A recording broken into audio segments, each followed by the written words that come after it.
Today we're going to find out about the large rock formations that surround the Los Angeles area. This, however, is not one of them. This was part of the St. Francis Dam that collapsed in 1928 and was washed here. But that's another story. When we return, we'll tell you more about real rocks on Let's Find Out.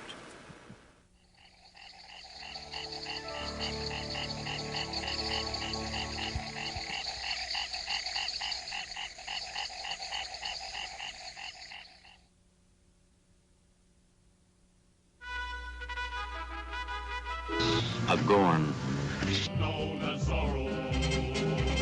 I'm a doctor, not an escalator. Comedies, science fiction, westerns, adventure. All these programs seem to have the same setting. Did you ever wonder where they get all these weird rock formations? Let's find out. Ow!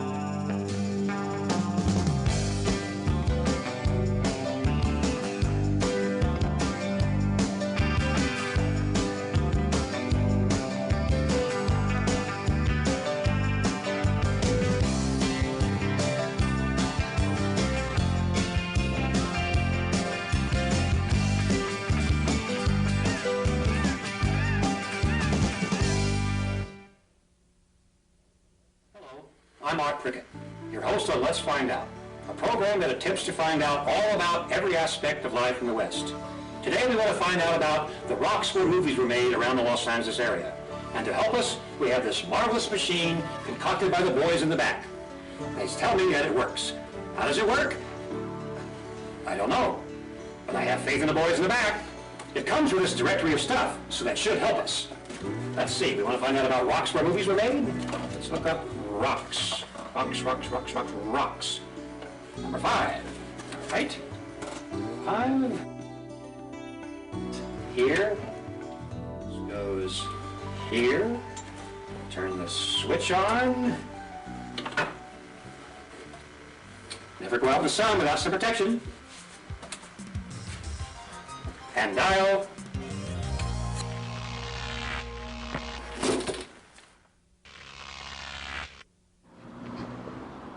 Invigorating.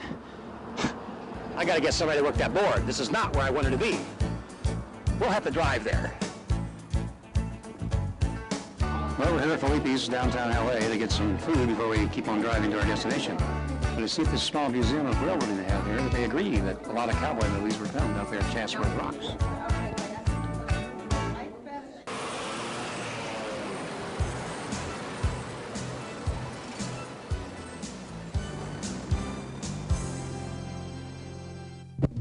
The large rock behind me is known as a knob. It is one of the northwesternmost rocks in the Vasquez Formation. And I'm standing on the remains of the St. Francis Dam, and I'll use that as a jumping off point.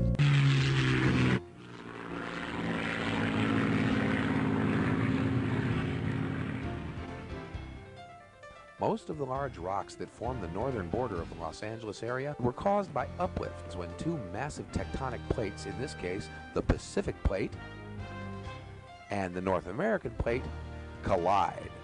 When these two get together, anything can happen.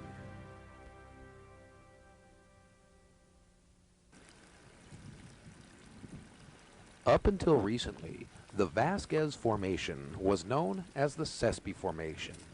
Whatever you call it now, the formation begins slightly northwest of San Francisco Canyon and continues in a southeast trend along the frontage of the San Andreas Fault clear to Cajon Pass, where it ends at a place called the Mormon Rocks.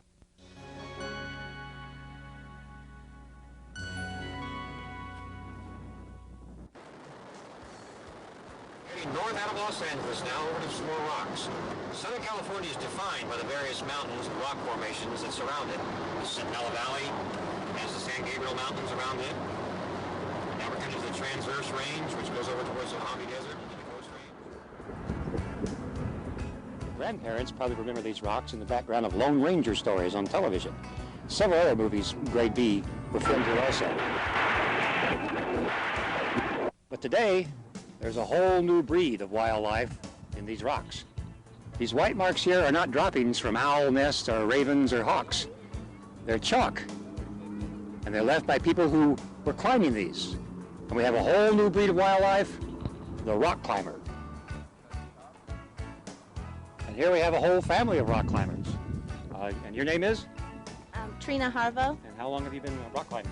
Well, we were rock climbing early before the children were born, so this is actually really our first time out with all the kids. Is there a special term for Good it? job. Or is it just rock climbing? This is bouldering. Bouldering, all right. So that's just practicing some moves and learning, trying to figure out where everybody's at. And this is your husband and son, and you have Yep. a whole family project? Yep, this is the family project. This rock is a little larger for bouldering. Has a little bit larger, stronger people. Again, it has the telltale chalk marks. And as you will see, that as most areas of interest in wilderness around the Los Angeles area, this one is very near to a public thoroughfare.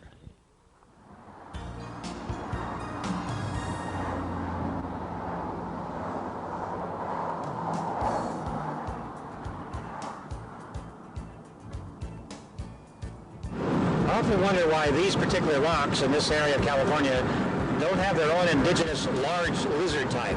Other parts of the state do, and other states. East of San Diego and in Arizona and Texas and New Mexico, the rock areas have large lizards that are the dominant species, reptile-wise, of that area. These just have the regular California lizards.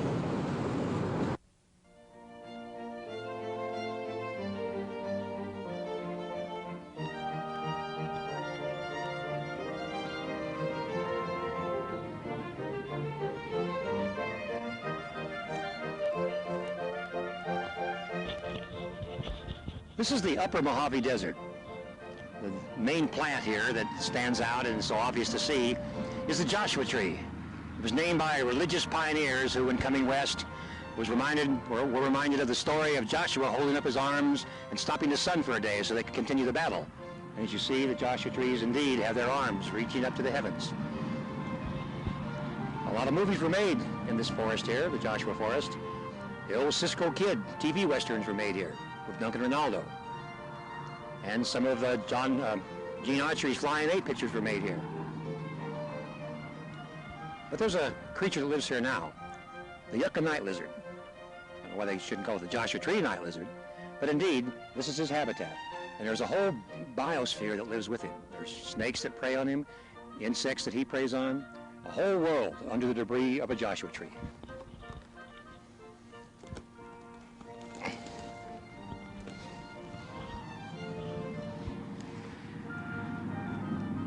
And I can see there's little pieces of skin where indeed the lizards are here. They do shed their skin in big pieces like snakes and other lizards. And give live birth. So sometimes you can find tiny ones. They look like a baby monitor. They're only an inch or two long. It's kind of shady here right now. I don't know if we can find one just exactly now or not. But they live in these Joshua trees, in the debris up inside of them.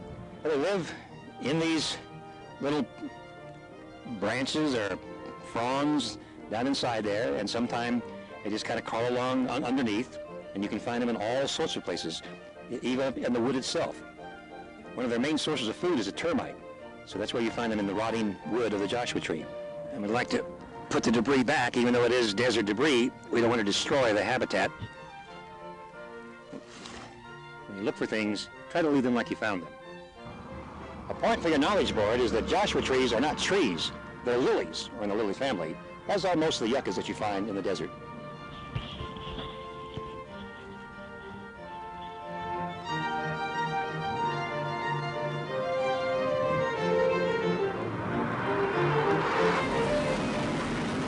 A lot of movie makers probably get a little tired of seeing so many scenes of Vasquez Rocks in their movies, so they come here to Mormon Rocks.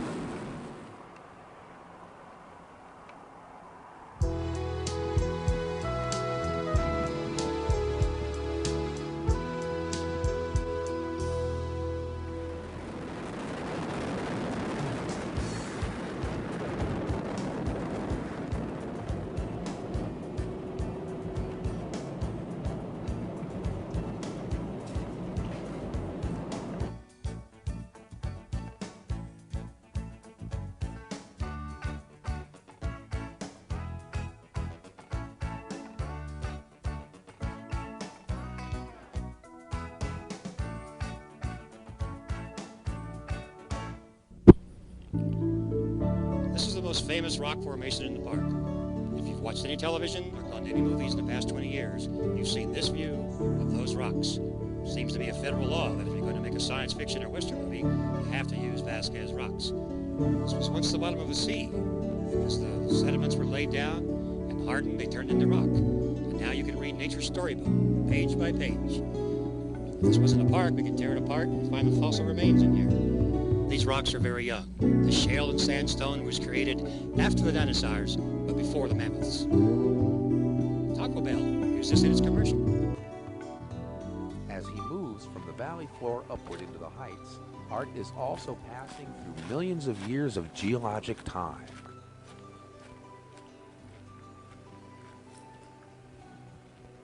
When moving through the wild areas, it's important to be careful where you place your hands and feet. Not only do you want to maintain your balance, but you must be very aware that around the next rock there could be a poisonous animal.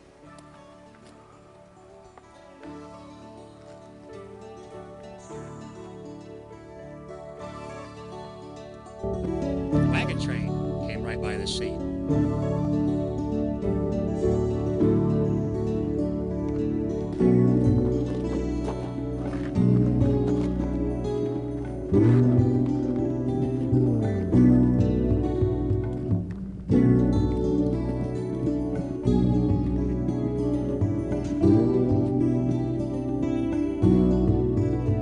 It's a bird's nest. It's not very well kept. I think it's that raven that's been carousing around and chortling at us for being near his home. He certainly has a good vantage point over his prey. Looks like today he's hunting movie makers.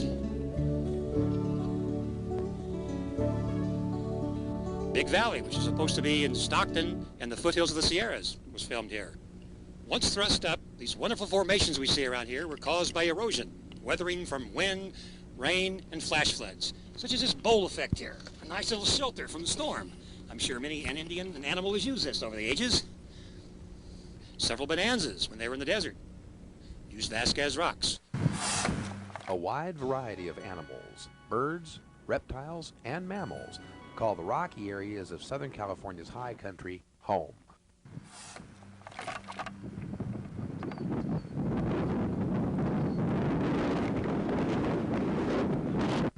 This great horned owl, roosting in the area just south of Vasquez Rocks, is sitting on 2 eggs. Soon, there will be 2 more owls.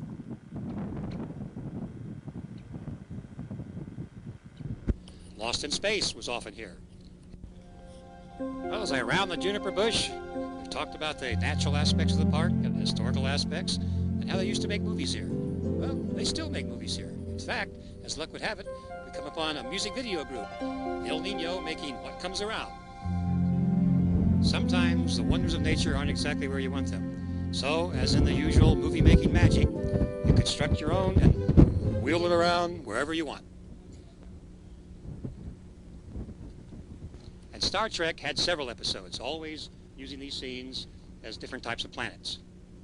Speaking of Star Trek, I seem to be in the wrong uniform.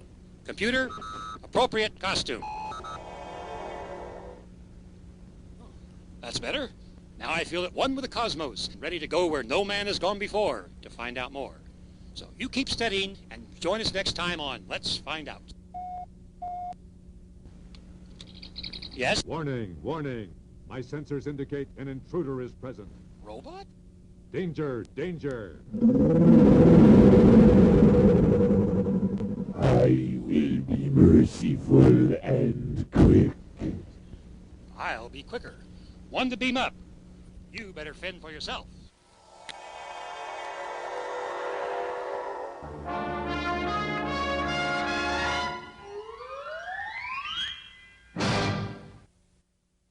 As I watch the sunset on these rocks, I'm browsing through a book called Shot on This Site by William Gordon.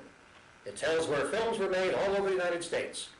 And you too can find out where films were made, and the rocks around them, and the plants and animals around the rocks, by going to your public library, where I encourage you to read more about it.